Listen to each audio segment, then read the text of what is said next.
Bonjour à tous, si vous avez des difficultés à retenir les nombres premiers, il existe une méthode vieille de plus de 2000 ans pour les retrouver, le crible d'Ératosthène. Le crible d'Ératosthène consiste à écrire tous les nombres d'un intervalle donné, puis à éliminer méthodiquement les multiples des nombres premiers déjà connus. Pour mieux comprendre, choisissons par exemple l'intervalle de nombres allant de 0 à 100. On exclut directement le nombre 1, puisqu'un nombre premier, par définition, est un nombre entier qui possède exactement deux diviseurs distincts, 1 et lui-même. Le nombre 1 est un peu à part. Vient le nombre 2, qui est premier, puisque divisible seulement par 1 et par lui-même. On l'entoure, puis on barre tous les multiples de 2. Il s'agit de tous les nombres pairs qui sont ici faciles à repérer puisque organisés en colonnes. Pour continuer, il faut repérer le plus petit nombre non encore barré. Ce nombre sera premier.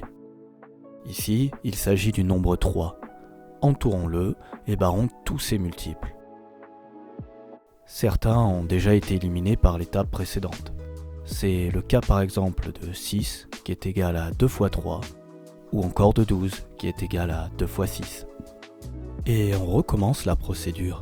On entoure le plus petit nombre non barré, donc 5, et on élimine tous les multiples de 5 qui n'ont pas été déjà barrés lors des étapes précédentes.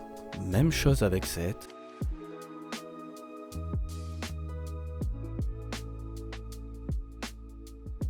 Il n'est pas nécessaire de poursuivre puisque tous les multiples de 11 ont déjà été barrés. En réalité, la procédure s'arrête dès que l'on a atteint la racine carrée du plus grand nombre de la liste. Ici, le plus grand nombre de notre liste est 100, sa racine carrée valant 10, il est inutile de poursuivre au-delà. On peut donc considérer tous les nombres restants comme premiers. Pour faciliter la vérification de cette méthode, on peut observer certaines zones remarquables. Des colonnes vides dues au nombre pair, et une grosse zone sans nombre premier de 3 colonnes, constituée par une colonne des multiples de 5, elle-même entourée par 2 colonnes de nombres pairs.